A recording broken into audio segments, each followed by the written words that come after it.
तो कैसे हो दोस्तों। मैं आशा करता हूँ शानदार तरीके से आप लोग अपनी लाइफ को एंजॉय कर रहे हो, अपनी सेहत, फैमिली और पाय का ध्यान काफी अच्छे से रख रहे हो। एक नए सप्ताह की स्टार्ट करेंगे एक नए जोश के साथ में। और अब मैं आशा करता हूँ आप लोगों ने सारे फेस्टिवल जो है वो अच्छे से सेलिब्रेट कर लिए होंगे और आप लोग बैक टू द पवेलियन आ गए होंगे।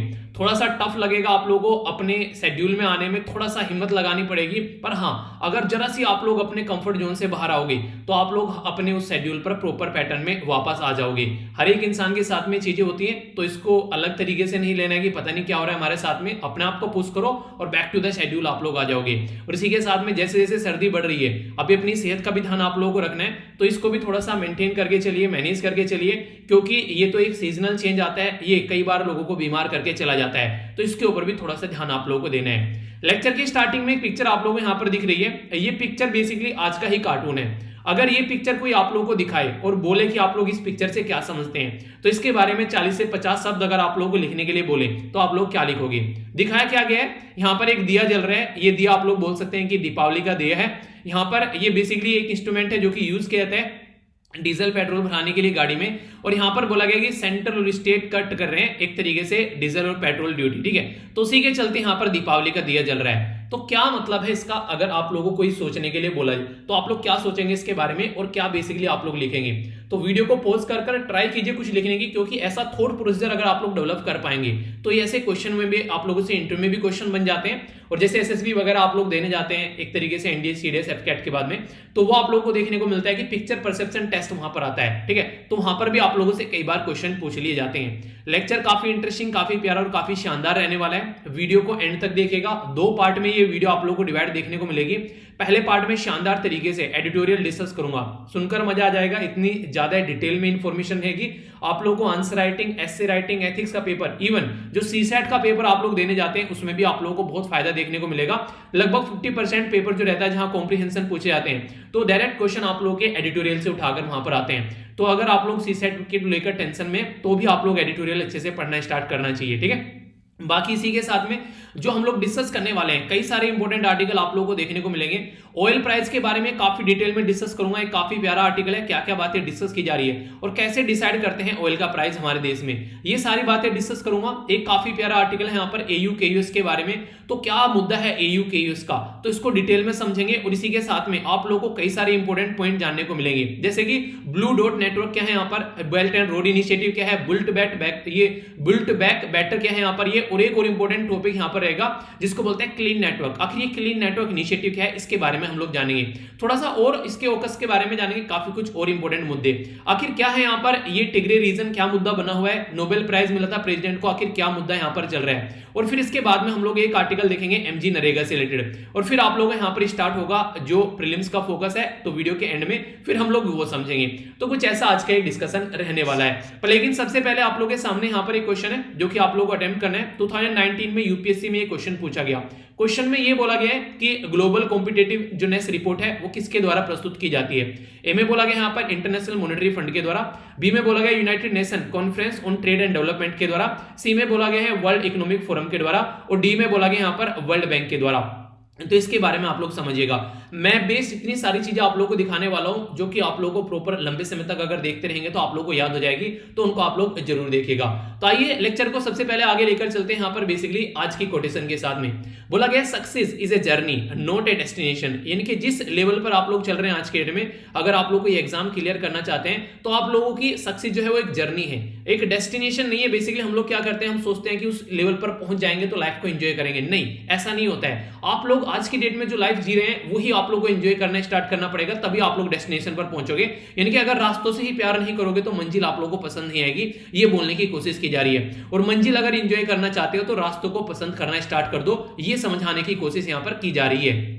बाकी जिस किसी को लगता है लेक्चर सुनने के बाद में पीडीएफ चाहिए कि टेलीग्राम से जाकर पीडीएफ डाउनलोड कर लेना, सारी पीडीएफ अब तक की आप लोगों को प्रोवाइड करा दी है यहाँ पर। तो जो भी आप लोगों की बची हुई थी दीपावली से लेकर अब तक, वो सारी पीडीएफ यहाँ पर है। और आप लोगों को मैंने संडे में बेसिकली एथिक्स की केस स्टडी भी दी थी, तो कई सारे बच्चों के द्वारा अटेम्प्ट की गई है। आप लोग देखिएगा, आप लोग भी अटेम्प्ट कीजिएगा। यहाँ पर हिंदी और इंग्लिश दोनों में पोस्ट कर दी जाती है, ठीक है।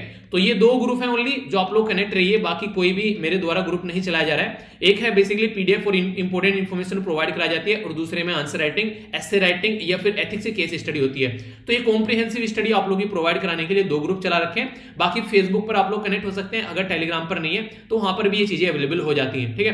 तो ये है बेसिकली मुद्दा। आई होप कि आप लोग इसको समझोगे, अच्छे से एंजॉय करोगे। ओके, एक ओवरव्यू अगर मैं आप लोगों को यहां पर बताऊं कौन कौन से आर्टिकल में क्या क्या बातें हम लोग डिस्कस करने वाले हैं। हालांकि मैंने आप लोगों को बता ही दिया क्या क्या आर्टिकल हम लोग डिस्कस करने वाले हैं, फिर भी यहां पर आप लोग देखते हैं ये आर्टिकल आप लोग होंगे जो कि हम लोग डिस्कस करेंगे, ठीक है। तो एयू के यूएस के बारे में आप लोगों को जानने को मिलेगा। इसी के साथ में आप लोगों को यहां पर बेसिकली ऑयल प्राइस क्या चल रहा है वो समझने को मिलेगा। इथियोपिया वाला रीजन आप लोगों को देखने को मिलेगा। ये नरेगा वाला यहां पर ये आप लोगों से डिस्कस करूंगा काफी डिटेल में, ठीक है। इसी के साथ में यहां पर कोविड-19 के बारे में बात की जा रही है। ये वाला आर्टिकल वही है कि दवाइयां किस तरीके से प्रोवाइड करानी है, और सबसे इंपॉर्टेंट बात एक आप लोगों से बन जाती है दवाई के बारे में, एक टर्म यूज की जाती है वैक्सीन हेजिटेंसी, ठीक है।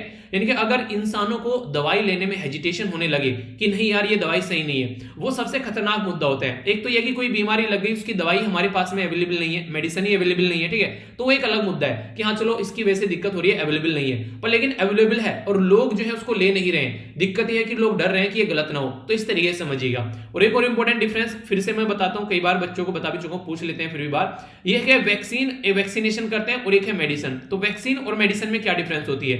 वैक्सीन हमेशा बेसिकली दी जाती है पहले ही, जब बीमारी लगने वाली है उससे पहले ही, यानी कि इम्यून सिस्टम को बढ़ाने के लिए, बूस्ट करने के लिए वैक्सीनेशन दिया जाता है। और मेडिसिन जो दी जाती है बीमारी जब हो जाती है उसको क्योर करने के लिए। तो जो वैक्सीनेशन है वो है प्रिवेंशन, यानी कि पहले ही बीमारी से आप लोगों को दी जाती है, और मेडिसिन जो है बीमारी को ठीक करने का काम करती है, इसको बोलते हैं क्योर। तो prevention is better than cure, यानी कि वैक्सीनेशन बेटर होता है मेडिसिन से।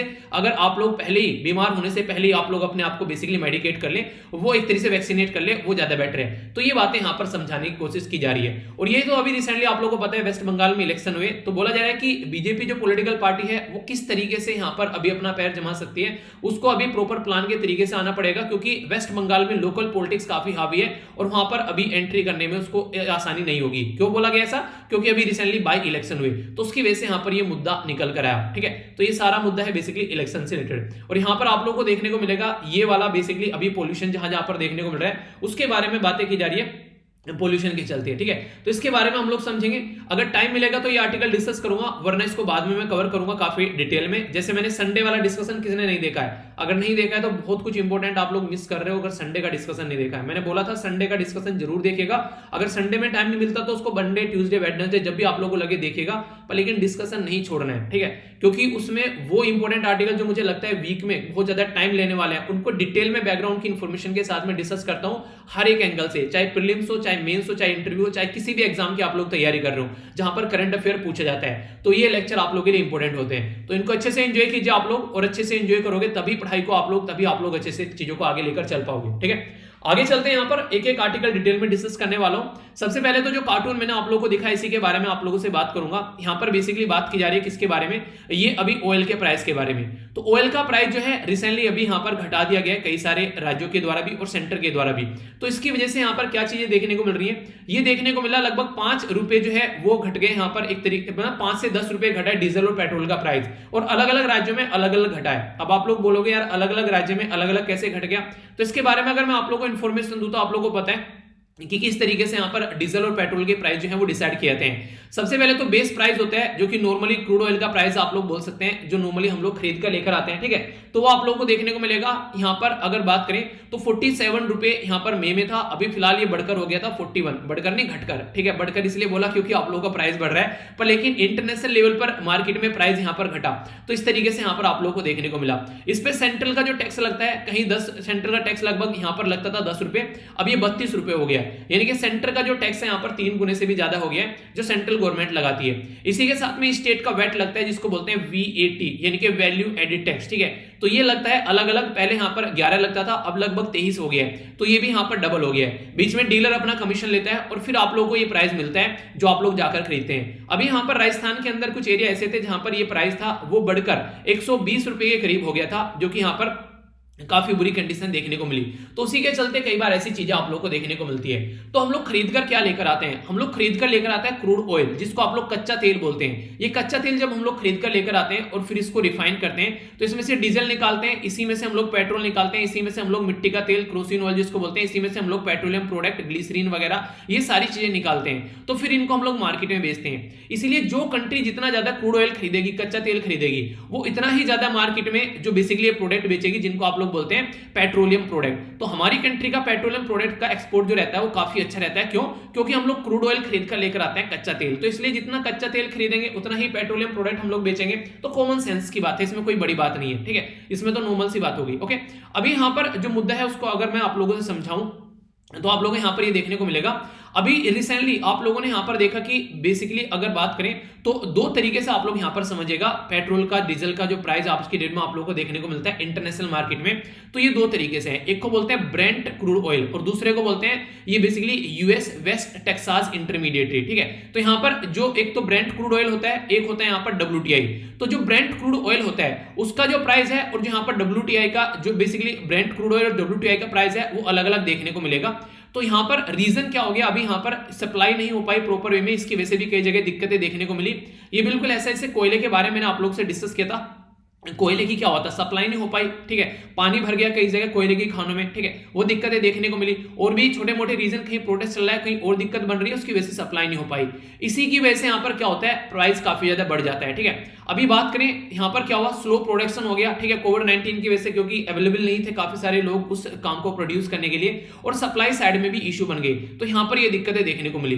तो इंपैक्ट क्या पड़ जाता है इससे, देखिए करंट अगर बात करें यहां पर करंट अकाउंट डेफिसिट बढ़ जाते हैं। करंट अकाउंट डेफिसिट आप लोगों से पूछे नॉर्मल तरीके से साधारण भाषा में क्या है, यानी कि हम लोगों ने इंपोर्ट जो है वो काफी ज्यादा महंगा हो गया और एक्सपोर्ट हमारा ज्यादा हो नहीं रहा है, तो इसके चलते इंपोर्ट का बिल्डअप ज्यादा आ जाता है, तो ये डेफिसिट आप लोगों को देखने को मिलता है। और एक इंपॉर्टेंट चीज यहां पर ये, आज की डेट में मान लीजिए हम लोग कोई प्रोडक्ट अपने कंट्री में जम्मू एंड कश्मीर से तमिलनाडु के अंदर लेकर जा रहे हैं, या फिर गुजरात से आप लोग इधर नॉर्थ ईस्ट में लेकर जा रहे हैं, तो उसको लाने और ले जाने का जो कार्यक्रम होता है वो नॉर्मली हम लोग क्या करते हैं, ट्रक भर भर कर ले जाते हैं। तो वो जो ट्रक ले जाता है चीजों को भरकर, उसके अंदर क्या यूज करते हैं, उसके अंदर नॉर्मली हम लोग बेसिकली डीजल यूज करते हैं। तो वो जो डीजल होता है अगर उसका प्राइस बढ़ गया तो फिर यहां पर जो प्रोडक्ट हम लोग लेकर जा रहे हैं उसका प्राइस बढ़ जाएगा, तो लोकल एरिया में इन्फ्लेशन आप लोग को देखने को मिलेगा, तो वो दिक्कत निकल कर आती है, ठीक है। तो फिजिकल हेल्थ काफी ज्यादा बेकार हो जाती है कंट्री की अगर इस तरीके से बात करें, क्योंकि इन्फ्लेशन हो गया इस तरीके से, और आपकी कोविड-19 की वजह से हम लोग रिकवरी वैसे ही नहीं कर पा रहे थे, तो और दिक्कतें देखने को मिली। और जब यहां पर एक प्रोडक्ट का प्राइस बढ़ गया, मान लीजिए आप लोग चाय पीते हैं और आप लोग कॉफी पीते हैं, अब मान लीजिए यहां पर चाय का प्राइस काफी ज्यादा बढ़ गया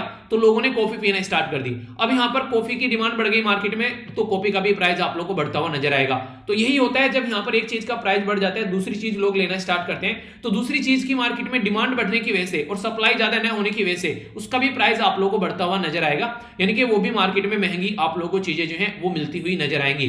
तो ये बातें यहां पर मुद्दा है, ठीक है। अभी यहां पर एक इंपॉर्टेंट मुद्दा जहां से क्वेश्चन आप लोगों का बन सकता है, इसको थोड़ा सा ध्यान से सुनिएगा, कई बार क्वेश्चन पूछ ले आते हैं। अगर मैं बात करूं आप लोगों से डिफरेंस क्या है यहाँ पर ब्रेंट और WTI में, यानी कि ब्रेंट क्रूड ऑयल जो है और WTI में जिसको बोलते हैं वेस्ट टेक्सास इंटरनेशनल ये इंटरमीडिएट, तो इसमें डिफरेंस क्या है। तो ब्रेंट क्रूड ऑयल जो रहता है यहाँ पर ये नॉर्थ सी से निकाला जाता है। नॉर्थ सी अगर आप लोग मैप में देखेंगे तो ये आप लोग को देखने को मिलेगा नॉर्थ सी, तो यहां से इसको निकालकर लाया जाता है बेसिकली अपनी कंट्री कंपेयर में देखिएगा। मैंने बोला था मैप बहुत सारे आप लोगों को देखने को मिलते रहेंगे, तो टेंशन मत लेना, मैप की तो इतनी प्रैक्टिस हो जाएगी कि आप लोग कभी कंफ्यूजन में आओगे नहीं अगर रेगुलर लेक्चर सुनोगे, ठीक है। तो यहाँ पर इसको देखते हैं, यहाँ पर बेसिकली नॉर्थ सी आप लोग देखते हैं, ये नॉर्थ सी हो गया, और हमेशा अपनी कंट्री कंपेयर में चीजों को देखा करो ताकि लंबे समय तक आप लोग याद रख पाओ। ये होगी अपनी प्यारी कंट्री और यहाँ पर ये हो गया नॉर्थ सी, तो यहाँ से निकालकर इसको लाया जाता है, ठीक है। पर लेकिन जो ये WTI है हम लोग क्या करते हैं, ये यूएसए में इनलैंड यानी कि एक तरीके से जो लोकल एरिया है, जैसे कि टेक्सास हो गया, ठीक है, लुइसियाना हो गया, नॉर्थ डकोटा हो गया, तो यहां से निकाला जाता है, ये लैंड से निकाला जाता है, यानी कि ये सी से निकाला जाता है ब्रेंट क्रूड ऑयल, और यहां पर ये लैंड से निकाला जाता है। ये लाइट एंड स्वीट डिफरेंस आप लोगों को देखने को मिलेगा। बोथ ऑयल जो है वो रिलेटिवली लाइट है, बट ब्रेंट ऑयल जो है वो स्लाइटली आप लोगों को हायर देखने को मिलेगा, ठीक है। एपीआई में, एपीआई क्या होता है, इसको बोलते हैं अमेरिकन पेट्रोलियम इंस्टीट्यूट, यानी कि एपीआई ग्रेविटी बेसिकली चेक करता है, ठीक है। तो ये एक तरीके से जो डेंसिटी है यहाँ पर उसके बारे में बात करता है क्रूड ऑयल की, जो यहाँ पर रिफाइंड प्रोडक्ट की उनकी डेंसिटी क्या है, ठीक है। तो WTI है वो लोअर है यहाँ पर सल्फर कंटेंट में, इस तरीके से आप लोगों को देखने को मिलेगा देन द ब्रेंट, ठीक है। तो कंसीडर स्वीटर इसको इसलिए कंसीडर किया जाता है, ओके। इंपॉर्टेंट मुद्दा यहाँ पर यह जो आप लोगों से डायरेक्ट क्वेश्चन पूछ लिया जा सकता है, यहाँ पर हमारी कंट्री में जब हम लोग क्रूड ऑयल खरीद कर लेकर आते हैं तो किसके बेस पर हमारा प्राइस डिसाइड होता है, ब्रेंट क्रूड के बेस पर डिसाइड होता है या फिर यहाँ पर WTI के बेस पर डिसाइड होता है। तो नॉर्मली हम लोग तेल खरीदते हैं ओपेक कंट्री से, जिनको बोलते हैं organisation of petroleum exporting country, यानी कि वो कंट्री जो पेट्रोलियम को एक्सपोर्ट करती है उनसे हम लोग तेल खरीदते हैं, और वो तेल का प्राइस डिसाइड करते हैं ब्रेंट मार्क के हिसाब से, ठीक है। तो उनका जो बेसिकली ब्रेंट क्रूड के हिसाब से बेंचमार्क उनका प्राइस रहता है और वही हम लोग खरीद कर लेकर आते हैं। यानी कि इंडिया में जो हम लोग इंपोर्ट करते हैं वो ब्रेंट जो यहाँ पर बेसिकली ये प्राइस है उसके बेस पर हम लोग इंपोर्ट करते हैं, ना कि WTI के बेस पर। ये आप लोगों से क्वेश्चन पूछा जा सकता है, ठीक है, आसानी से, तो इसके बारे में याद रखिएगा। जो कॉस्ट है यहाँ पर शिपिंग की वो ज्यादा किसकी आती है, अगर कोई आप लोगों से पूछ ले तो ब्रेंट की जो है वो कॉस्ट सस्ती रहती है एज कंपेयर टू अगर WTI की बात करें। रीजन क्या है, रीजन ये है जैसे कि WTI जो है वो किसी पर्टिकुलर एरिया में मान लीजिए जमीन का एरिया है, ठीक है, जैसे मान लीजिए मैं आप लोगों को बोलूं, मान लीजिए हमारे देश में कोई प्रोडक्ट है जो कि मध्य प्रदेश से निकाला जा रहा है। अब मध्य प्रदेश से निकाल के हम लोग को उसको एक्सपोर्ट करना है, दूसरे देश में ले जाना है, तो हम लोग क्या करेंगे, पहले उसे कोस्टल एरिया में लाएंगे, फिर हवाई जहाज में भरेंगे और फिर ले जाएंगे। तो कोस्टल एरिया तक लाने का भी प्राइस यहां पर इसमें जुड़ गया। बाकी अगर कोई प्रोडक्ट ऐसा है जो कोस्टल एरिया में ही है, उसको डायरेक्ट हवाई जहाज में भरो और ले जाओ तो वो सस्ता रहेगा। तो ऐसे ही यहाँ पर नॉर्थ सी के अंदर से जो ब्रेंट क्रूड ऑयल निकाला जाता है वो सस्ता होता है क्योंकि वो सी के अंदर से निकाला जाता है। पर लेकिन यूएसए के अंदर जब आप लोग जाएंगे वहां पर जो ये तेल निकाला जा रहा है वो निकाला जा रहा है कहां से, वो निकाला जा रहा है जमीन के अंदर से। तो पहले उसको कोस्टल एरिया तक लाना और फिर एक्सपोर्ट करना, तो इसलिए ये महंगा हो जाता है। तो ये छोटी छोटी मगर मोटी बातें हैं जिनके बारे में आप लोग आइडिया रख सकते हैं। ऐसे भी क्वेश्चन नॉर्मली आप लोगों से कई बार पूछ ले जाते हैं, या किस लिए ये महंगा है, क्योंकि आप लोगों से ये चीजें कई बार ऐसी रहती है कि डिटेल में अगर आप लोग इनको थोड़ा सा नहीं एक अच्छा सा इसके बारे में बैकग्राउंड इन्फॉर्मेशन रहेगी तो फिर कभी आप लोगों को कोई कंफ्यूजन देखने को नहीं मिलेगा। तो वही बातें यहाँ पर आप लोगों के सामने, तो कोई कंफ्यूजन आप लोगों को नहीं होना चाहिए। तो यहां पर अभी क्या किया गया, बेसिकली जो पेट्रोल और डीजल के प्राइस है, यहाँ पर पेट्रोल के प्राइस 5 रुपए डाउन किए गए हमारे देश में, और डीजल के प्राइस जो है वो बेसिकली 10 रुपए यहाँ पर डाउन किए गए। तो अभी रिसेंटली इसके पीछे ये बोला जा रहा है कि मुद्दा ये है कि अभी कई सारे राज्य में अभी बाई इलेक्शन हुए, तो यहाँ पर उसकी वजह से भी ये बेसिकली इसका कुछ डाउन किया गया, क्योंकि अभी आगे भी इलेक्शन आने वाला है, उत्तर प्रदेश में भी काफी बड़ा रोल आने वाला है, तो उसको भी देखते हुए यहाँ पर चीजों को थोड़ा सा डाउन करने की कोशिश की जा रही है। अब आप लोगों से मुद्दा ये बनता है, अगर ये डाउन होता है तो फायदा क्या होता है, जब जब यहाँ पर ये डाउन होता है प्राइस, उससे फायदा ये होता है कि हमारी देश में इन्फ्लेशन यानी कि महंगाई कम होने लगती है, यानी कि महंगाई एक तरीके से कम होगी तो लोगों को थोड़ी रियायत मिलेगी, तो वो चीजें आप लोगों को देखने को मिलेगी। तो उसी के मुद्दे के बारे में यहाँ पर बात की जा रही है। तो इसमें क्या है, दो मुद्दे याद रखिएगा। सेंट्रल जो टैक्स लगता है वो लगता है बेसिकली किसके द्वारा लगाया जाता है, ये लगाया जाता है किसके द्वारा, सेंट्रल गवर्नमेंट के द्वारा, और स्टेट टैक्स स्टेट के द्वारा। तो दोनों ही प्राइस घटा सकते हैं, ऐसा नहीं कि सेंटर ही घटाएगा और स्टेट घटाएगा। अगर सेंटर चाहे तो सेंटर अपना टैक्स कट कर सकता है, ठीक है, एक्साइज कट कर सकता है, और स्टेट चाहे तो वैट कट कर सकता है, तो दोनों ही कट कर सकते हैं। ये इंपॉर्टेंट मुद्दा है, ठीक है। तो अब यहाँ पर सेंटर ने जब कट कर दिया तो उन्होंने कई सारे राज्यों को बोला भाई साहब हमने अपना काम कर दिया, अब आप भी अपना काम कर दो। तो ये भी काफी बड़ी एक बात यहाँ पर निकलकर सामने आ रही थी। तमिलनाडु ने कट किया और कई सारे राज्य साइड में कट करने के लिए आगे। चलिए ये तो एक अलग मुद्दा हो गया। अब एक क्वेश्चन आप लोगों से और बन जाता है, ये अलग से टॉपिक भी आप लोगों का हो जाएगा यहाँ पर, ओपेक के बारे में। इसको बोलते हैं organisation of petroleum exporting country. तो जैसे G20 के बारे में पूछ ले, कोई G7 के बारे में पूछ ले, ऐसे ओपेक के बारे में आप लोगों से पूछ लेगा क्या इंडिया ओपेक का मेंबर है। बिल्कुल नहीं है भाई साहब, इंडिया कहां से ओपेक का मेंबर होगा, क्योंकि ये वो कंट्री है जहां पर पेट्रोलियम एक्सपोर्ट किया जाता है, पेट्रोलियम प्रोडक्ट जो बेसिकली एक तरीके से क्रूड ऑयल वगैरह एक्सपोर्ट किया जाता है, और ये डिसाइड करते हैं कि किस तरीके से यहाँ पर इसका प्राइस होना है। तो इसलिए यहाँ पर ये न्यूज में रहता है। एक और याद रखिएगा, ओपेक प्लस वर्ड आप लोगों ने कई बार सुना होगा। ओपेक प्लस क्या होता है, ओपेक प्लस बेसिकली होता है जो मेंबर ओपेक में नहीं है, यानी कि इन कंट्री में जो मेंबर नहीं है इंक्लूड ओपेक ग्रुप में, पर लेकिन वो क्रूड ऑयल पैदा करते हैं, अपने देश में प्रोड्यूस करते हैं, यानी कि कच्चा तेल वो वहां से निकाला जाता है, उनके देश में प्रोडक्शन होता है, पर लेकिन ओपेक के मेंबर नहीं है। तो इसलिए यहां पर ओपेक प्लस बना लिया ताकि जब प्राइस डिसाइड करें कि हाँ भाई साहब हम लोग इतना प्राइस रख लेते हैं इसका, ठीक है, यानी कि क्रूड ऑयल हमें बेचना है तो इतना प्राइस रख लेते हैं। तो इसलिए यहां पर वो रहता है कि मिलकर जुलकर काम करेंगे तो प्राइस की स्टेबिलिटी बनी रहेगी। पता चला ओपेक ने बोल दिया प्राइस रखेंगे हम लोग 5 रुपए, और जो वो है बेसिकली ओपेक प्लस बोलने लगे हम तो 2 रुपए रखेंगे, ठीक है, तो फिर इनका तेल कोई खरीदेगा नहीं, सब उसका तेल खरीदेंगे। तो इसलिए मिलजुल कर काम कर लेते हैं ताकि सबका काम चलता रहे। तो ये कंडीशन आप लोगों को देखने को मिलेगी। तो बेसिकली वियना ऑस्ट्रेलिया के अंदर इसका हेडक्वार्टर है, ठीक है, और ओपेक प्लस में मेन कंट्री जो होता है वो रसिया रहता है, जो कि इसको मनाने पर ये जुटे रहते हैं, ठीक है। तो ये याद रखिएगा, मोहम्मद जो बारकिंदो इसके आप लोगों को सेक्रेटरी देखने को मिलेंगे। इसको बेसिकली बनाया गया था बगदाद इराक के अंदर में 1960 में, और ये इफेक्ट में आया था 1961 से। तो ये बेसिक इन्फॉर्मेशन होगी जो कि आप लोगों को पता होना चाहिए, ठीक है। तो पूरा आर्टिकल डिटेल में मैंने डिस्कस किया, कोई कंफ्यूजन आप लोगों के माइंड में नहीं होना चाहिए, ओके। और डेली 2 क्वेश्चन भी और टेलीग्राम पे आप लोगों को पोस्ट करता हूं, एक तो जो डिस्कशन करता हूं उसी से होता है डेली का, और दूसरा क्वेश्चन आप लोग का स्टैटिक रहता है जो कि रिसेंटली अभी एग्जाम में पूछा गया, ठीक है। तो उनको आप लोग जरूर अटेम्प्ट किया कीजिए, जिससे कि आप लोग और अच्छे लेवल पर अपनी प्रिपरेशन को एक सही डायरेक्शन देकर चल सकें, ठीक है। अभी यहां पर क्या बोला गया, AUKUS। पहले तो आप लोगों को ये पता होना चाहिए AUKUS क्या है। तो यहां पर इसमें बेसिकली ऑस्ट्रेलिया है, इसी के साथ में यहां पर यूके है, और इसी के साथ में यहां पर यूएसए है। तो ए से हो गया ऑस्ट्रेलिया, यूके से हो गया यूके बेसिकली यूनाइटेड किंगडम, और यूएसए से हो गया यूनाइटेड स्टेट ऑफ अमेरिका। तो इनके द्वारा, तीनों के द्वारा मिलकर एक ग्रुप बनाया गया बेसिकली इंडो पैसिफिक रीजन में यहाँ पर अपने एरिया को स्टेब्लिश करने के लिए। तो उसके चलते यहाँ पर अगर कोई शब्द पूछ ले आप लोगों से इंडो पैसिफिक रीजन क्या होता है, तो आप लोग मैप में अगर चीजों को समझ पाओगे तो लंबे समय तक याद रख पाओगे। तो इंडियन ओशियन और पैसिफिक ओशियन का जो रीजन है उसको मिलाकर इंडो पैसिफिक रीजन पूछ ले जाता है। और इंडो जो वर्ड यूज किया है इंडियन ओशन के लिए या फिर इंडिया के लिए कई बार बोल देते हैं, जिसकी वजह से चाइना चिढ़ता भी है कि इंडो वर्ड क्यों यूज किया जा रहा है। तो अभी यहां पर इसके बारे में आप लोग से डिटेल में बात करने वाला हूं। ये काफी इंपॉर्टेंट आर्टिकल रहने वाला है, ध्यान से सुनिएगा, बहुत सारे चक्षु आप लोग खोल कर ये जाएगा जो कि आप लोगों से क्वेश्चन कई बार बन जाते हैं। अभी अगर बात करें यहाँ पर ऑस्ट्रेलिया, यूनाइटेड किंगडम और यूएसए के द्वारा मिलकर अभी एक समझौता किया गया जिसको एयू के यूएस बोला गया। तो एयू के यूएस में यहाँ पर ये कंटिन्यूसली अभी न्यूज में बना हुआ है। और यहाँ पर जब ये मिले कॉन्फ्रेंस ऑफ पार्टी 26, ये अभी मैंने बताया ना कॉन्फ्रेंस ऑफ पार्टी 26 कहां पर हुई थी, ये ग्लासगो में हुई थी। तो ग्लासगो कहां पर है, ये बेसिकली यूके के अंदर आप लोगों को देखने को मिलेगा। तो वहां पर भी जो यूएसए के प्रेसिडेंट है जो बाइडेन, उनके द्वारा बात की गई किससे, फ्रांस के जो प्रेसिडेंट है जिनका नाम है इमैनुअल मैक्रोन, उनसे क्या बात की गई, उनसे ये बात की गई यार देख इमैनुअल, बात ऐसी रही हमारी कि देख यार तेरे साथ में जो अभी एक जो वो नहीं था, एक सौदा था तेरा अभी यहाँ पर जो ऑस्ट्रेलिया के साथ में, वो सौदा अभी कंप्लीट नहीं हो पाया, ठीक है। तो उसकी वजह से ऑस्ट्रेलिया के और तेरे रिलेशन खराब हो गए। तो टेंशन लेने की कोई जरूरत नहीं है, वो एक गलत तरीके का स्टेप था, हम लोग उसको सुधारेंगे। ऐसी बात नहीं है कि ऑस्ट्रेलिया के साथ में अब हमारे रिलेशन अच्छे हो गए, वो हमसे अभी न्यूक्लियर सबमरीन ले रहा है, तो इसका मतलब ये नहीं है कि तुम्हारे रिलेशन उसके साथ में खराब होंगे। यानी कि अभी इमैनुअल मैक्रोन के द्वारा कई सारी स्टेटमेंट यहाँ पर दी गई। इवन G20 मेंबर के अंदर भी जाकर इमैनुअल मैक्रोन ने ऑस्ट्रेलिया के बारे में यहाँ पर स्टेटमेंट दी। यानी कि मुद्दा क्या था, मुद्दा यह था कि सबमरीन खरीदने वाला था ऑस्ट्रेलिया फ्रांस से, पर लेकिन फ्रांस जो है वो बोल रहा था 2032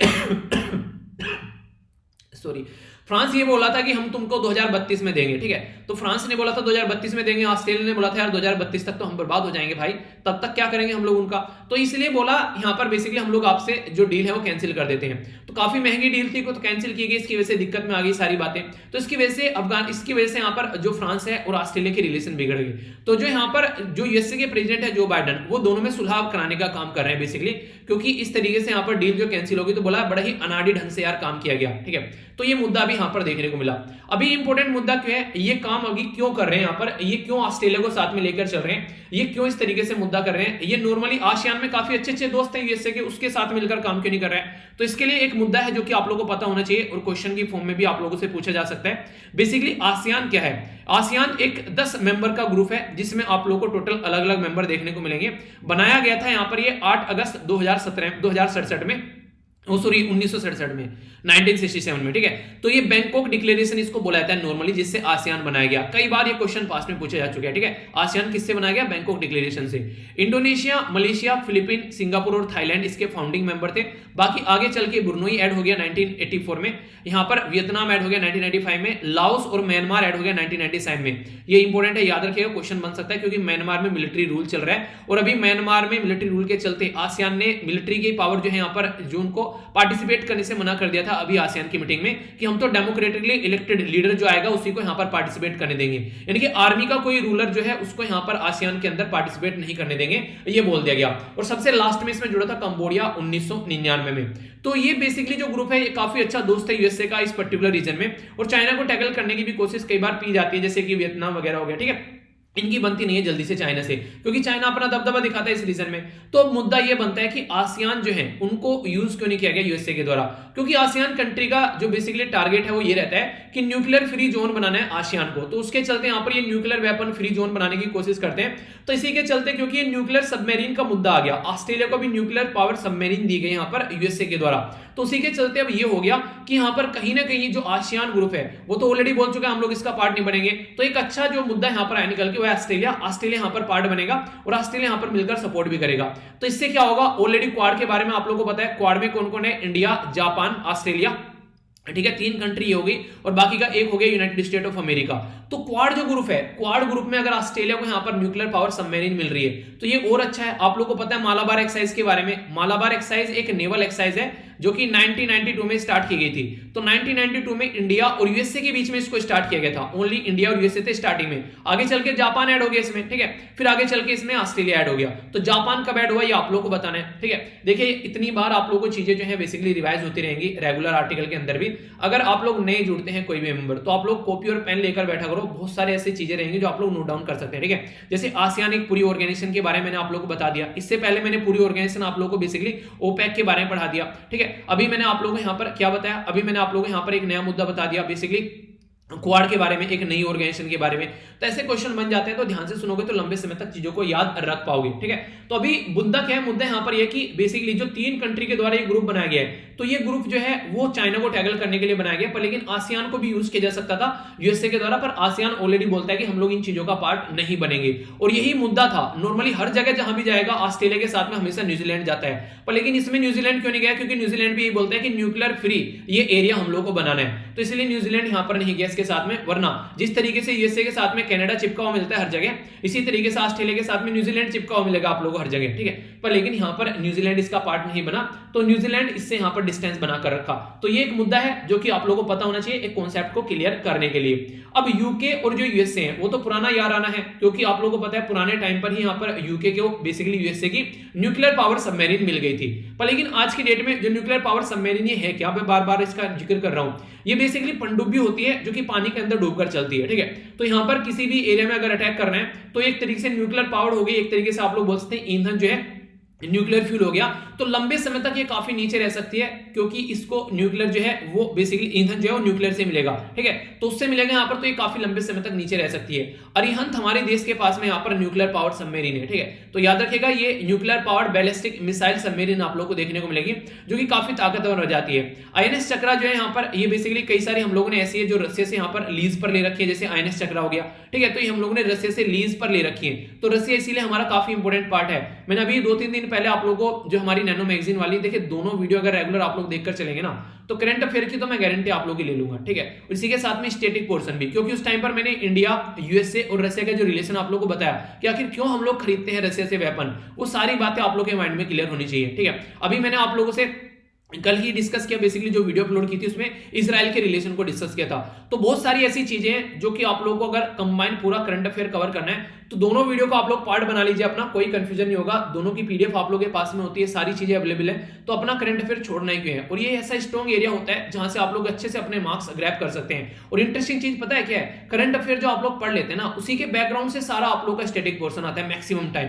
तो ये एक पैटर्न हो गया है, इसके चलते एग्जामिनर जो है वो बच्चों को फंसाता है, जिसने करंट अफेयर नहीं किया उसकी नैया डूब जाती है। तो इसलिए इसको आप लोग जरूर साथ में लेकर चलिए, ठीक है। फ्यूचर अभी बात करें तो यहाँ पर और भी कई सारे एरिया में काम किए जा रहे हैं आने वाले टाइम में इंडिया के द्वारा। तो ये जो सबमरीन है यहाँ पर, ये न्यूक्लियर पावर्ड सबमरीन ऑस्ट्रेलिया को देने की बात की गई, तो उसके चलते यहाँ पर ये न्यूज में आ गया। अब आप लोग बोलेंगे ऑस्ट्रेलिया को देने की बात क्यों की गई, क्योंकि जो चाइना है यहाँ पर वो अपना दबदबा दिखाता है इस पर्टिकुलर रीजन में। तो अभी ऑस्ट्रेलिया जो है वो यहाँ पर थोड़ा सा एक स्ट्रॉन्ग पावर हो जाएगा, तो चाइना को टैकल करेगा, क्योंकि चाइना आप लोगों को पता है कि किसी को छोड़ता नहीं है जब अपनी पर आता है। तो यहाँ पर अभी पीस और सिक्योरिटी बनाए रखने के लिए यहाँ पर जरूरी है कि चाइना को टक्कर दे। पर लेकिन चाइना ये बोला है कि अगर यहाँ पर इस तरीके की हरकतें यूएसए करेगा तो उसको क्रिटिसाइज किया है, बोला कि यहाँ पर इस एरिया में पीस और सिक्योरिटी को खराब कर रहा है यूएसए, और ये कोल्ड वॉर मेंटेलिटी है। यानी कि जिस तरीके से कोल्ड वॉर थी ना यूएसए और यूएसआर के बीच में, जो 1990s में जाकर खत्म हुई, तो उसके चलते यहाँ पर बेसिकली बोल रहा है कि ऐसी ही कोल्ड वॉर अभी यहाँ पर देखने को आप लोगों को मिल सकती है। तो एयू के यूएस जो यहाँ पर वो एक कमिटमेंट ये कर रहे हैं कि डीप करेंगे डिप्लोमेटिक बेसिकली टाइज जो रहेगी सिक्योरिटी के फील्ड में और डिफेंस के फील्ड में, चीजों को हम लोग लेकर आगे चलने वाले हैं। यानी कि मुद्दा जो है वो अच्छे लेवल पर आगे बढ़ने वाला है, और 21st सेंचुरी में जो चैलेंज है वो इसको बेसिकली टैकल करने की कोशिश करेंगे।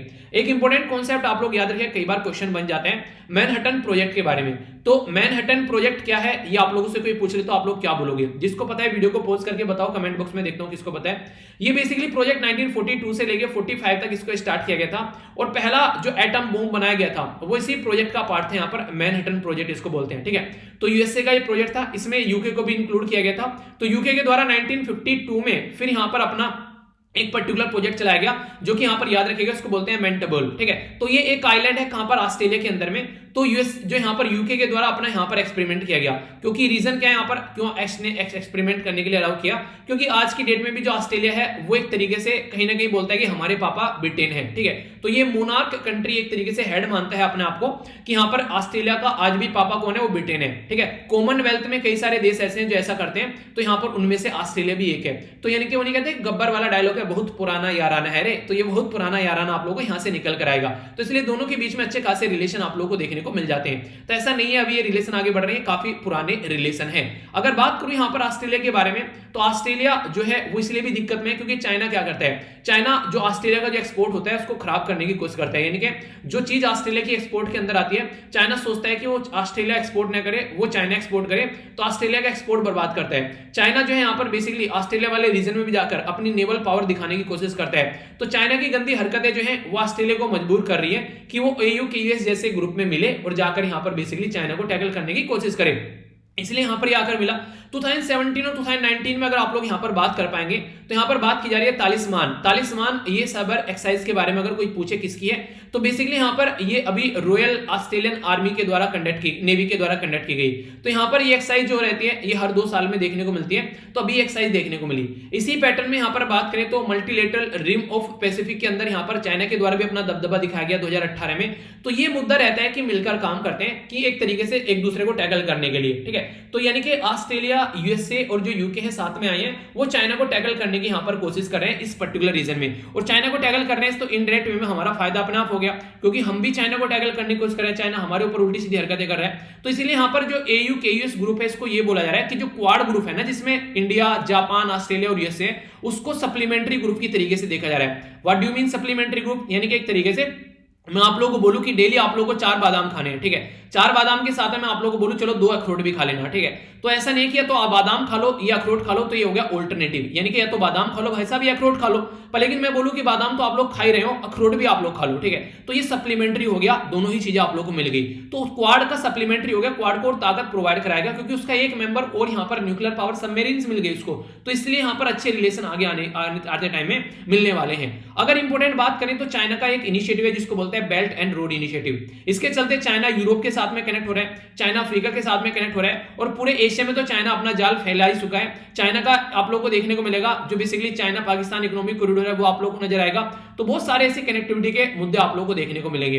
अब इसी को टैकल करने के लिए यूएस से भी यहां पर कई सारे प्रोजेक्ट लेकर आ रहा है। अभी यहां पर एक प्रोजेक्ट जो है उसको बोलते हैं ब्लू डॉट नेटवर्क। तो blue dot network direct question बन जाएगा क्या है, तो ये बेसिकली एक ऐसा प्रोजेक्ट है जिसमें इंफ्रास्ट्रक्चर यानी कि ढांचागत विकास किया जाएगा बेसिकली यूएसए, जापान और ऑस्ट्रेलिया के द्वारा, ठीक है। तो यहां पर ये जो ग्रुप है इनके द्वारा 2019 में इसको स्टार्ट किया गया था ताकि सस्टेनेबल इंफ्रास्ट्रक्चर डेवलपमेंट यहां पर लाया जा सके। इसका मतलब क्या है, ये चाइना की तरीके से नहीं करेंगे। चाइना क्या करता है, लूटने की कोशिश करता है, जहां पर भी जाता है उनकी रिसोर्सेज निकाल लेता है, क्रूड उनका बेसिकली जो रॉ मटेरियल होता है, जहां पर भी जाता है अपने लोगों को लेकर जाता है, वहां पर उनके लोगों को जॉब नहीं देता है, जहां पर भी जाता है उनके एनवायरमेंट को बर्बाद कर देता है, उनके एनवायरमेंट के बारे में सोचता ही नहीं है, और ऊपर से उस कंट्री को डेट ट्रैप में फंसा देता है। डेट ट्रैप क्या होता है, ये क्वेश्चन भी पूछ लिया गया था अभी किसी पर्टिकुलर पीसीएस के अंदर में, ठीक है। यानी कि उसको इतना उधारी दे देना ताकि उधार चुकाने के लिए भी उसको खुद से चाइना से उधार लेना पड़े, तो ये होता है डेट ट्रैप, तो उसको डेट ट्रैप में फंसा देना। तो अभी ब्लू डॉट नेटवर्क जो है यहाँ पर ये इसीलिए तैयार किया गया था ताकि ढांचागत विकास किया जा सके और चाइना की इस हरकत से बचा जा सके। नेक्स्ट इंपॉर्टेंट मुद्दा यहाँ पर क्या है, इसको टैकल करने के लिए चाइना को ये है यहाँ पर बिल्ट बैक बेटर। आप लोगों को ये बताना है कौन सी मीटिंग हुई थी जिसमें बिल्ट बैक बेटर को थीम रखा गया था, ये आप लोगों को बताना है। डिटेल में डिस्कस किया था मैंने, फिर कल इसका आंसर बता दूंगा। देखिए जो भी वीडियो अपलोड करता हूं 1 घंटे के अंदर अंदर आंसर आप लोगों को देने हैं, ठीक है। 1 घंटे के अंदर अंदर कोशिश करो आंसर दो, उससे ही रहता है। बाकी फिर क्या करने लगते हैं कई बार कि एक दूसरे का repeatedly answer basically copy paste करने लगते हैं। आंसर 1 घंटे के अंदर दो, उनमें से मैं आंसर उठाया करूंगा और फिर उन्हीं में से पोस्ट किया करूंगा किसके द्वारा अच्छे आंसर दिए गए, ठीक है। डेली आप लोगों को ये आंसर देखने को मिलेंगे, तो अच्छे से आप लोग उनका अटेम्प्ट कीजिए। तो जो भी क्वेश्चन मैं पूछता हूं 2 पॉइंट आप लोग याद रखिएगा, एक तो रेगुलरली वही क्वेश्चन मैं पूछता हूं जो आप लोगों को ऑलरेडी पढ़ा चुका हूं, ठीक है। दूसरा उसके आंसर आप लोगों को मिल जाते हैं। आप लोगों को नॉर्मली अब तक मैं टेलीग्राम पे पोस्ट कर रहा था, कई सारे बच्चों ने बोला सर टेलीग्राम हम नहीं इंस्टॉल कर रहे हैं, ठीक है। तो 2 तरीके के लोग हैं यहाँ पर, एक तो एग्जाम की तैयारी कर रहे हैं, एक जो है वो एग्जाम की तैयारी नहीं कर रहे हैं, ठीक है। तो जो एग्जाम की तैयारी कर रहे हैं वो तो ज्वाइन किया, पर लेकिन जो एग्जाम की तैयारी नहीं कर रहे हैं उनको भी अगर मिल जाए तो यहाँ पर इसी तरीके से चीजों को लेकर चलेंगे, ठीक है। तो इसके बारे में याद रखना। तो बिल्ट बैक बेटर का मतलब ये था कि कैसे हम लोग को एक तरीके से जो न्यू गोल रखेंगे कि सोशली और इकोलॉजिकली सेफ चीजें लेकर चलनी है, ग्रीन ढांचागत विकास हम लोग को करना है, इन्वायरमेंट को प्रोटेक्ट करना है, यूनिवर्सल बेसिक सर्विस प्रोवाइड करानी है, ठीक है, गारंटी देनी है लाइवलीहुड की, लोगों को जॉब मिले, फेयर डिस्ट्रीब्यूशन होना चाहिए, जिसको जितना मिलना चाहिए उतना मिलना चाहिए, नहीं कि एक को ज्यादा मिल गया दूसरे को कम, बेटर डेमोक्रेसी होगी, इसी के साथ में वेलबींग इकोनॉमिक ऑर्गेनाइजेशन होगा, कोऑपरेशन होगा और पब्लिक कंट्रोल ऑफ मनी होगी, ठीक है। तो यानी कि चाइना वाली हरकतें नहीं होगी, उससे अलग चलेंगे। तो पहला मुद्दा क्या हो गया, ये हो गया ब्लू डॉट नेटवर्क। दूसरा मुद्दा क्या हो गया, ये हो गया बिल्ट बैक बेटर। और तीसरा मुद्दा क्या हो गया, तीसरा मुद्दा हो गया बेसिकली यहाँ पर ये है जिसको बोलते हैं क्लीन नेटवर्क। क्लीन नेटवर्क क्या था यहाँ पर, ये भी इनिशिएटिव था। आप लोगों को पता है 5G को इंप्लीमेंट करने की बात की जा रही है ऑल ओवर वर्ल्ड में। 5G टेक्नोलॉजी आ रही है और 5G के बाद में अभी यहाँ पर आप लोगों को 2028 या फिर 30 के अंदर आप लोगों को 6G भी देखने को मिलेगी। तो लगभग हर 10 साल पे आप लोगों को एक नई डिजिटल पॉलिसी सामने निकल कर आती है। तो मैंने अभी आप लोगों से 5G के बारे में बात की, तो 5G जो पॉलिसी यहाँ पर निकाल के लाई जा रही है, इसमें ये बोला गया कि वो कंट्री जो मैल प्रैक्टिस करती है, गलत तरीके से अपने जो बेसिकली और एक तरीके से गलत तरीके से वो पता चला इंफॉर्मेशन चोरी करके अपने देश से भेजने, खासकर ये पूरा फोकस था चाइना को टैकल करने के लिए, ताकि चाइना की जो बड़ी बड़ी कंपनी है उनके ऊपर अनट्रस्टेड जो उनके वेंडर हैं उनको निकालकर मार्केट से और कोशिश की जा सके अपने आप कंट्रोल किया जा सके। तो ये निकालकर जो सिस्टम लाया गया इसको बोला गया क्लीन नेटवर्क, ठीक है। तो यहाँ पर 5G जो है वो उन्हीं कंपनी को दिया जाएगा जो कि यहाँ पर आज के डेट में एक ट्रस्टेड वेंडर है, ठीक है। अनट्रस्टेड लोगों को नहीं किया जाएगा। तो कई सारे लोग ऐसे भी जिन्होंने पार्टिसिपेट नहीं किया गया, पर मेनली सबने यहाँ पर पार्टिसिपेट किया है, खासकर यूरोप के अंदर में, ठीक है। इंडिया के अंदर भी कई सारी चाइनीज माल पर हम लोगों ने बैन लगाया। अभी दीपावली पर भी काफी सारे लोगों ने देखा, आप लोगों ने, कि मिट्टी के दिए यूज किए। क्या आप लोगों में से ऐसा इसने चाइनीज माल भी यूज किया, ठीक है। तो जैसे कि मैंने भी काफी लार्ज स्केल पर अपने घरों में जो था बेसिकली जो मिट्टी के जो दिए हैं वो मैंने जलाए, ठीक है। मिट्टी के दिए मैंने सरसों का तेल डालकर और फिर उसमें जो बत्ती होती है उसको लगा दो, तो उसको यूज करो। इन्वायरमेंट फ्रेंडली भी है यहाँ पर, ठीक है। पोल्यूशन भी नहीं ज्यादा, पोल्यूशन भी कोई नहीं फैलाएंगे। और इसी के साथ में इंपॉर्टेंट चीज देखने को मिलेगी, आप लोगों की प्लास्टिक भी नहीं जनरेट होती है यहाँ पर, ठीक है।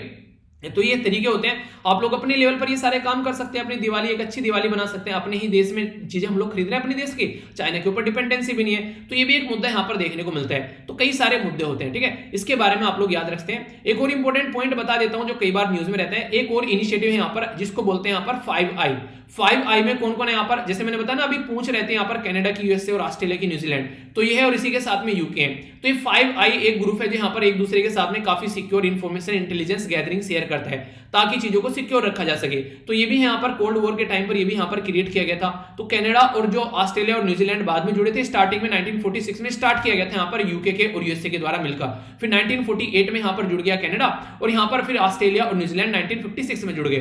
तो मैंने कई सारे ग्रुप आप लोगों को बता दिए, यहाँ पर क्वाड बता दिया, AU KUS बता दिया, अभी यहाँ पर ये 3 इनिशिएटिव बता दिए। तो अब इनमें से कहीं से भी कोई भी क्वेश्चन पूछ ले जाए तो मुझे नहीं लगता कि आप लोग कोई कंफ्यूजन इनके बारे में होना चाहिए, ठीक है।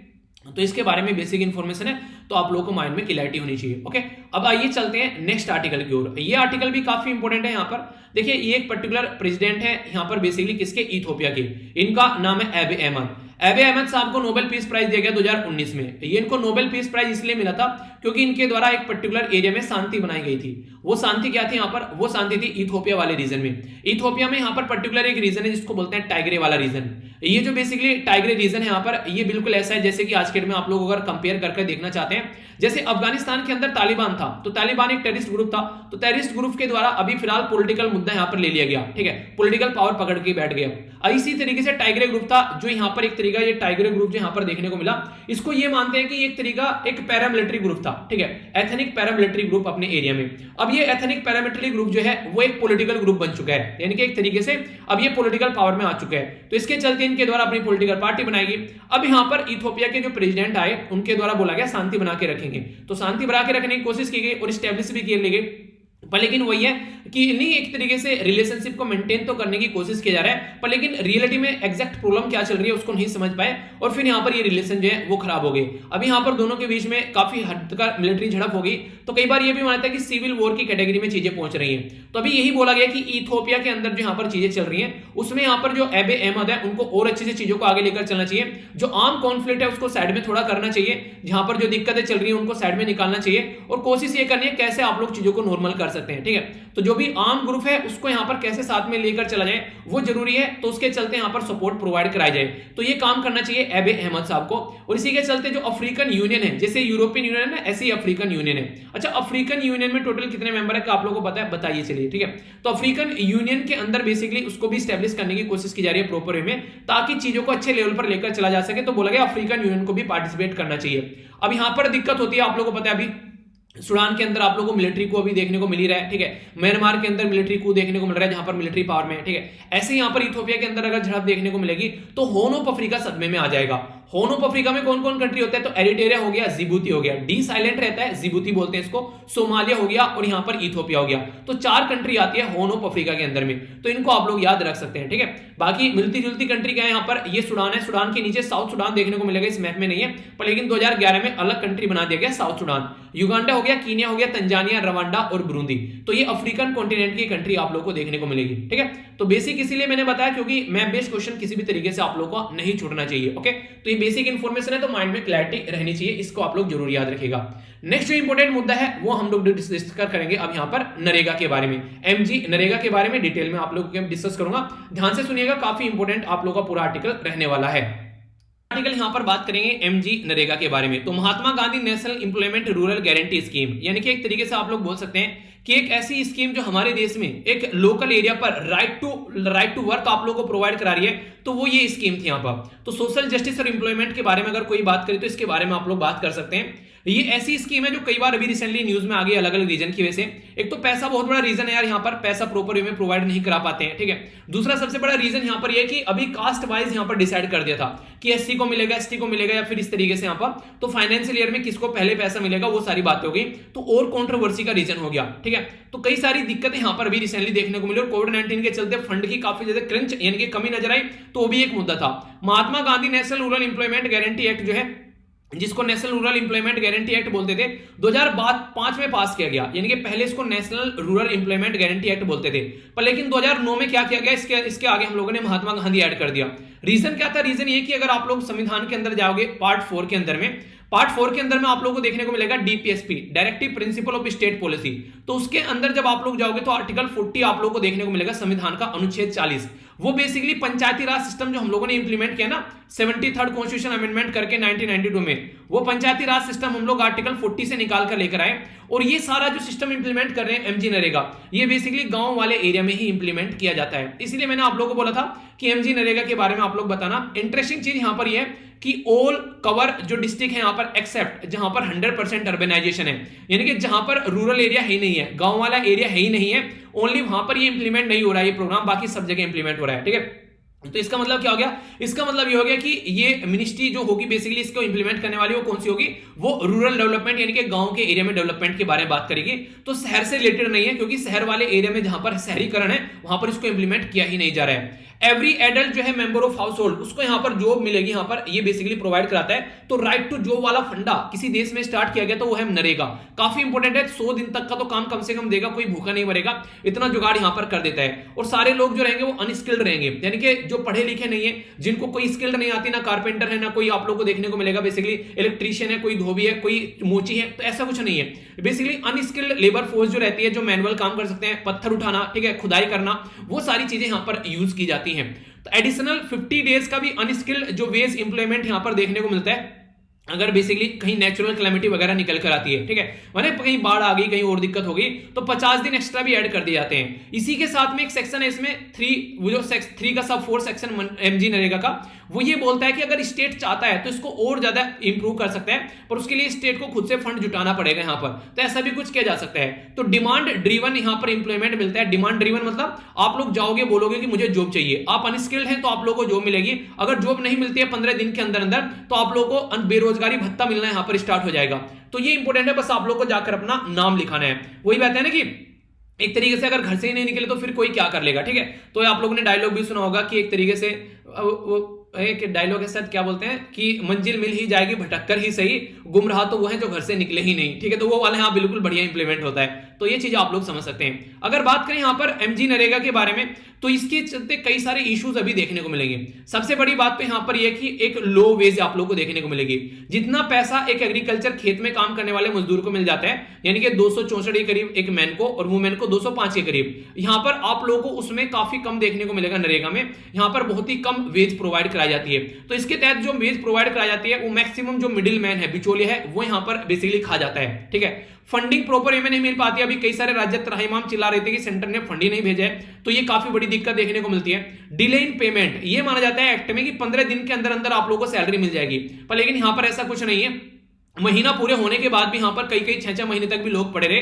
तो सुप्रीम कोर्ट के द्वारा 2016 में यह बोल दिया गया कि क्लियर कॉन्स्टिट्यूशनल ब्रीच है यहां पर जो कमिट किया गया स्टेट के द्वारा, यानी कि स्टेट ने जो कमिटमेंट किया है वो अपने कमिटमेंट को फॉलो नहीं कर रहा है। ठीक है, तो इनको सलमान खान से सीखना चाहिए कि एक बार कमिटमेंट कर लिया तो मैं फिर अपनी भी नहीं सुनता। तो ये बेसिकली एक बार कमिटमेंट कर लिया कि वेज नहीं देनी है तो फिर ये सुप्रीम कोर्ट की भी नहीं सुनते।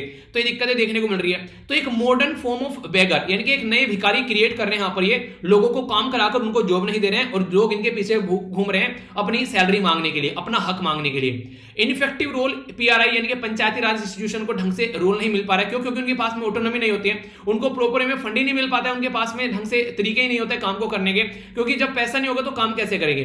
अगर पंचायत के पास में खुद का पैसा हो और उसकी अकाउंटेबिलिटी हो तो काफी सारे सोल्यूशन तो यहीं से निकल जाएंगे, पर वो भी नहीं हो पाता है। इसी के साथ में यहां पर एक तरीके से इनकम्प्लीट वर्कर, ठीक है, तो इनकम्प्लीट वर्क रहते हैं कई सारे, यानी कि कहीं काम स्टार्ट कर दिया अब पड़ा हुआ है, फिर वहां पर काम नहीं हो रहा है लंबे समय तक का। तो ऐसे बहुत सारे काम स्टार्ट किए गए जो कि कंप्लीट ही नहीं हो पाते, जब इंस्पेक्शन में पता चलता है तो इरेगुलरिटीज देखने को मिलती है। और रही सही कसर यहां पर पूरी हो जाती है फेक कार्ड, यानी कि लोग काम नहीं कर रहे हैं, बस उनके नाम के कार्ड चल रहे हैं और पैसा जो रहा है किसी और के अकाउंट में जा रहा है। तो ये भी दिक्कतें आप लोगों को देखने को मिलती है। तो हमारी कंट्री में सब लोग जो है जुगाड़ ढूंढ लेते हैं और वो जुगाड़ की वजह से दिक्कतें यहां पर देखने को मिलती है। तो उन्हीं में से ये दिक्कत एक आप लोगों के सामने निकल कर आती है।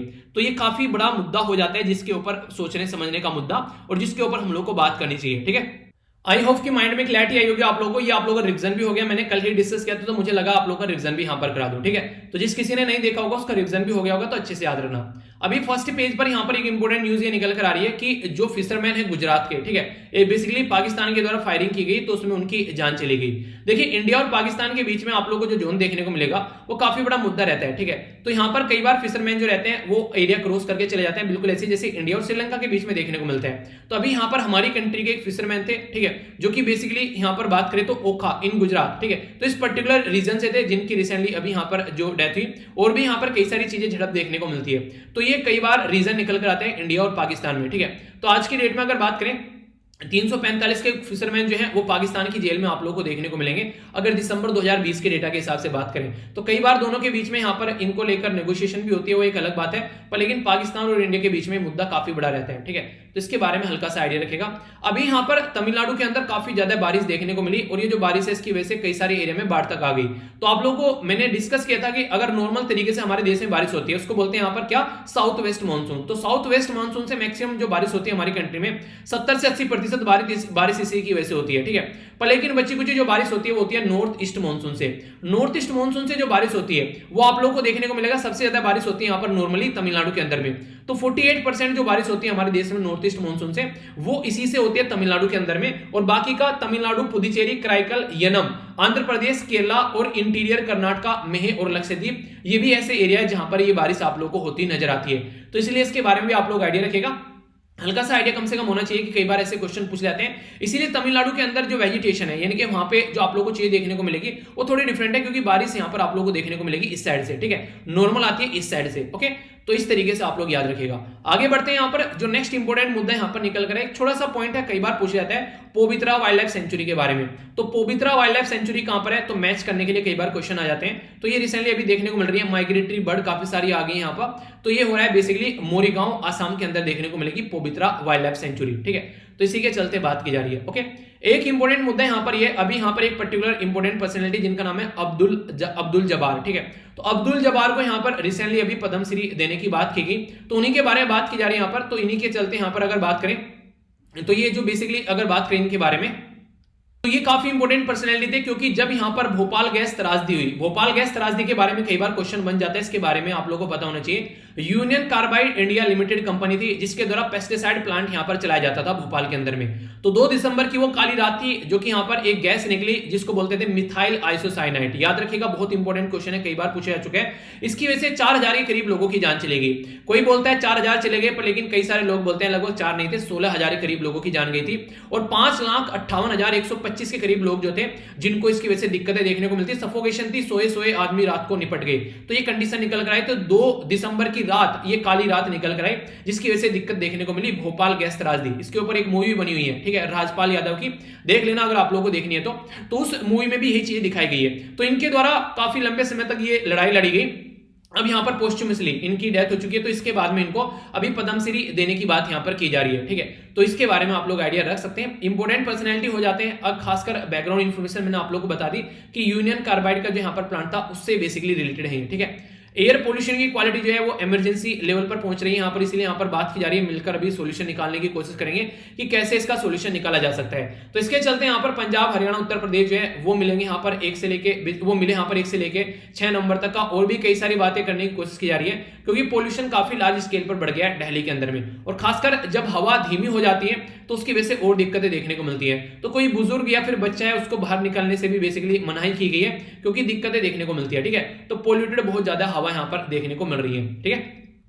पॉलिटिकल मुद्दे कई जगह देखने को मिलेंगे। एक तो यहाँ पर बेसिकली जो बीजेपी की पॉलिटिकल पार्टी की मीटिंग हुई, ठीक है, तो नड्डा साहब जो है इनके प्रेसिडेंट है, तो उसी के बारे में बात की जा रही है। और अखिलेश यादव के द्वारा भी अपना रिवोल्यूशन स्टार्ट किया जा रहा है। इंपॉर्टेंट मुद्दा यहाँ पर बेसिकली ये है कि अभी पॉलिटिकल मुद्दे काफी ज्यादा देखने को मिलेंगे जैसे जैसे यूपी में इलेक्शन आते जा रहे हैं, ठीक है। तो इसके बारे में बहुत सारी न्यूज है, उनको आप लोग स्किप कर सकते हैं, ओके। प्राइम मिनिस्टर साहब के द्वारा बोला गया, बीजेपी के द्वारा बोला गया कि प्राइम मिनिस्टर में देखते रहिए BJP will win the people trust, यानी कि लोगों का ट्रस्ट जीतेगी। अच्छा, ट्रस्ट के बारे में अगर मैं बात करूं, सबसे ज्यादा ट्रस्टवर्दी पॉलिटिकल पार्टी आप लोगों को कौन सी लगती है? जैसे जो भी पॉलिटिकल पार्टी आप लोगों को लगती है, सेंट्रल लेवल की मैं बात कर रहा हूं बेसिकली, ठीक है। अगर स्टेट लेवल पर भी आप लोग लिखना चाहते हैं तो लिख सकते हैं, क्योंकि being a citizen of India आप लोगों को पता होना चाहिए आप लोगों के लोकल एरिया के बारे में, ठीक है। तो छोटी छोटी बातें होती हैं पर पता होना चाहिए। सबरीमाला टेंपल की जो रोड थी उसको अभी यहाँ पर खोला जा रहा है। सबरीमाला एक टेंपल है केरला के अंदर में, ठीक है। आप लोगों को ये बताना है बेसिकली कौन सा फॉरेस्ट आप लोगों को यहाँ पर देखने को मिलता है, ठीक है। कोई रिवर भी है कि इसके आसपास में, क्योंकि बहुत ज्यादा मैंने डिस्कस किया था जब यहाँ पर सुप्रीम कोर्ट का केस आया था उस टाइम पर, तो माइंड में आप लोगों को इसको लेकर क्लैरिटी होनी चाहिए, कोई कंफ्यूजन नहीं होना चाहिए, ठीक है। अभी यहाँ पर जो बात की जा रही है, ये बेसिकली बात की जा रही है एक पर्टिकुलर एरिया के बारे में जो कि आंध्र प्रदेश में, तो नगुला चौविथी, ठीक है। तो नगुला चौविथी जो है बेसिकली एक फेस्टिवल है जो कि यहाँ पर जो नाग देवता को एक तरीके से ये डेडिकेट किया जाता है। तो नाग देवता के जो आसपास में और पत्ते पड़े हुए पत्ते हटाए जा रहे हैं ताकि पूजा को सेलिब्रेट किया जा सके, ठीक है। तो ये आंध्र प्रदेश का मुद्दा है। तो कई बार कई सारे लोकल एरिया की चीजों के बारे में पूछ लिया जाता है। एक इंपॉर्टेंट मुद्दा यहाँ पर ये निकल कर आ रहा है, जो अभी रिसेंटली कई सारे राज्य ने क्या किया कि हम अपने एरिया में लोगों को बेसिकली हायर करेंगे, अगर मेरे ही राज्य के लोग हैं तो 75% जॉब हमारे राज्य के लोगों को मिलनी चाहिए। तो इसी के चलते हरियाणा काफी इंपॉर्टेंट मुद्दा है। और ये एनसीआर में जो इसका रीजन आता है गुरुग्राम, वहां पर दुनिया भर की कंपनी आज के दिन में स्टेब्लिश है, ठीक है। इवन जो गूगल कंपनी है, यूट्यूब अगर बोले, उसका हेडक्वार्टर भी आप लोगों को गुरुग्राम में देखने को मिलेगा। तो यहां पर बोला जा रहा है कि अगर 75% अगर लोकल लोगों को लेना है, खासकर जिनकी सैलरी 30,000 के अंदर आती है, ठीक है, तो ये बोला जा रहा है कि इससे तो जो कंपनी है उनको दिक्कतें हो जाएंगी। तो कंपनी ने एक्सोडस मतलब होता है छोड़ना स्टार्ट कर दिया, ठीक है। ये यहां पर बोला गया कि अगर 15 जनवरी तक यहां पर इसको चीजों को स्टैब्लिश किया जाएगा तो कंपनी यहां से निकलना स्टार्ट हो जाएगी। तो इसके बारे में मुद्दा यहां पर जो कि काफी एक क्रिटिसिज्म भी देखने को मिलता है कई बार, ठीक है। हिंदू के द्वारा हर साल एक फेस्टिवल सेलिब्रेट किया जाता है जिसको बोलते हैं हिंदू लिट फॉर लाइफ, ठीक है। तो ये अभी 12 से 13 नवंबर को देखने को मिलेगा। अब की बार ये ऑनलाइन मीडियम में आप लोगों को प्रस्तुत किया जाएगा, ओके। इराक के जो प्राइम मिनिस्टर हैं वो जरा से बच गए, तो एक तरीके से एसोसिनेशन की बात की जा रही थी, ठीक है। तो एसोसिनेशन यहां पर कई सारे देश में भी आप लोगों को देखने को मिल रहे हैं। तो ये मुद्दा अभी निकल कर आया इराक से। तो इराक कहां पर है? तो अपनी कंट्री है यहां पर, इराक आप लोग देखिए यहां पर हो गया, ठीक है। तो एग्जैक्ट लोकेशन आप लोग यहां पर देखते हैं इराक, ठीक है। बगदाद इसकी कैपिटल हो गई, पड़ोस में ईरान हो गया और नीचे हो गया सऊदी अरेबिया। तो कई सारी दिक्कतें देखने को मिलती है इस तरीके से। तो एग्जैक्ट लोकेशन आप लोग देखिएगा जरूर, जो भी लोकेशन जो है वो न्यूज में है, ठीक है। इसी के साथ में बात करें तो सिविल डिसोबीडिएंट जो कंपेन है उसके बारे में बात की जा रही है। तो ये आप लोगों को देखने को मिलेगा सूडान के अंदर, मैंने बताया ना सूडान के अंदर अभी यहाँ पर तख्ता पलट किया गया और आर्मी बेसिकली यहाँ पर पावर में बैठ गई, ठीक है। तो इसके चलते यहाँ पर चीजें चल रही है कि फिर से कैसे स्टेब्लिश चीजों को किया जाए, ओके। अभी यहां पर इंडिया और इटली के रिलेशन को सुधारने की कोशिश की जा रही है। अगस्ता वेस्टलैंड जो वीवीआईपी चोपर की जो डील थी उसमें यहां पर रिलेशन जो है थोड़ा खराब हो गए थे। अब फिर से कैसे लेकर चलना है। एक मुद्दा यह भी था कि केरला के जो फिशरमैन थे उनकी डेथ हो गई थी, इटलियन के जो सबमरीन थे उनके द्वारा, तो वो भी मुद्दा था। कई सारे मुद्दे ऐसे जब सुधार कर उनको आगे लेकर चलने की बात की जा रही है। अभी इटली को एक गेटवे की तरीके से देखकर चल रहा है इंडिया, यानी कि इटली के थ्रू होता हुआ इंडिया क्या चाह रहा है कि यूरोप में एंट्री करे, ठीक है। तो यूरोप में एंट्री करने का एक अच्छा तरीका है, अगर इटली के साथ में हमारे रिलेशन अच्छे होते हैं तो इटली के साथ में हम लोग अच्छे रिलेशन स्टैब्लिश करने की कोशिश कर रहे हैं, ठीक है। पैलेस्तीन और इजराइल का मुद्दा काफी ज्यादा खराब चल रहा है काफी लंबे समय से। अब जेरूसलम जो है यहाँ पर जो यूएसए का मिशन जो स्टैब्लिश किया गया था, तो उसमें यहाँ पर अभी आगे आने वाले टाइम में और मुद्दे देखने को मिलेंगे, क्योंकि प्रेसिडेंट डोनाल्ड ट्रंप के द्वारा यरूशलेम को बोला गया, जेरूशलेम को, कि वो इजराइल की कैपिटल है, जबकि एक लड़ाई वाला एरिया है, ठीक है। हमारी अगर बात करूं एम्बेसी जो अगर बात करें इजराइल में, वो कहां पर है ये आप लोगों को पता होना चाहिए। कई बार बता चुका हूं, बताइए, ठीक है। बाकी मैच को एंजॉय कर रहे हो कि नहीं कर रहे हो बताइए। अगर कोई मतलब क्या चल रहा है मैच में, कैसा लगता है आप लोगों को मैच वगैरह देखना, तो ये सारी चीजें आप लोग एंजॉय करते ही रहते हैं। ये क्वेश्चन जो पूछा था इसका आंसर आप लोग बताइए। चलिए कल आप लोग को इसका आंसर दूंगा, आप लोग तब तक इसको अटेम्प्ट कीजिए, ठीक है। तो इंपॉर्टेंट था ये आज का डिस्कशन, मैं आशा करता हूं आप लोगों ने इसको एंजॉय किया होगा। फिर भी अगर कोई डाउट कोई कंफ्यूजन रहता है तो कमेंट बॉक्स में जरूर बताना।